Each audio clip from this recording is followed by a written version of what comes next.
क्या आप जानते हैं कि जब आपको शदीद भूख लगती है तो आपकी बॉडी एक खौफनाक काम करती है। आपका जिस्म खुद अपने आप को खाना शुरू कर देता है। सुनने में ये डरावना लगता है ना?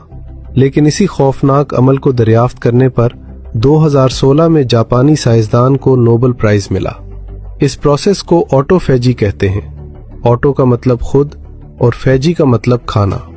जब हम भूखे रहते हैं तो हमारे हेल्दी सेल्स जिस्म के अंदर मौजूद कैंसर ज़दा और बीमार सेल्स को खाकर सफाई कर देते हैं। ये बिल्कुल वैसा ही है जैसे आप अपनी गाड़ी की सर्विस करवाते हैं ताकि वो नई जैसी हो जाए। सोचिए, जापान ने ये बात 2016 में बताई, मगर 1400 साल पहले इस्लाम ने भूख को इबादत बना दिया था। मेरे और आपके नबी सल्लल्लाहु अलैहि वसल्लम ने फरमाया था, सौमू तसहू, यानी रोजा रखो, सेहत याब हो जाओगे। कुरान की सूरह अल-बकरा में अल्लाह ने रोजे का जिक्र करते हुए एक अजीब बात कही। अल्लाह ने फरमाया, और तुम्हारा रोजा रखना तुम्हारे ही हक में बेहतर है अगर तुम इल्म रखते हो।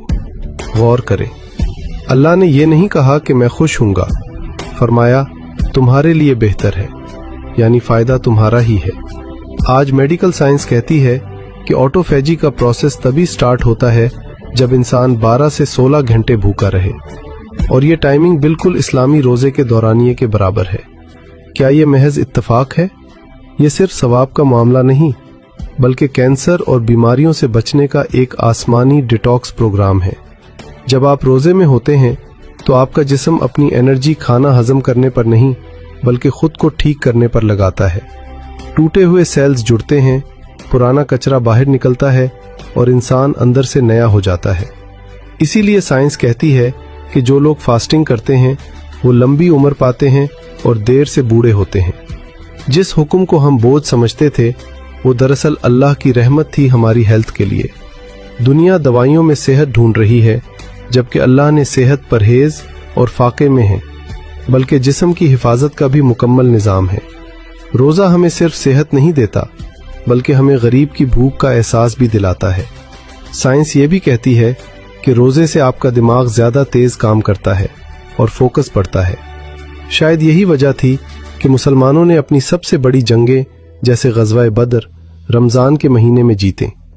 ये अल्लाह का नुस्खा है जिसमें कोई साइड इफ़ेक्ट नहीं। आज से अपनी भूख को दुश्मन न समझे, बल्कि उसे अपना डॉक्टर समझे। मगरिब आज इंटरमिटेंट फास्टिंग के नाम पर उसे अपना रहा है, और हम मुसलमान 1400 साल से इस नेमत से माला माल हैं। इस बेहतरीन निज़ाम पर अपने रब का शुक्र अदा करें और कहें सुभान अल्लाह। अगर इस वीडियो ने आपके ईमान को ताज़ा किया है तो इसे सदका जारिया समझकर अपने दोस्तों और फैमिली के साथ शेयर करें।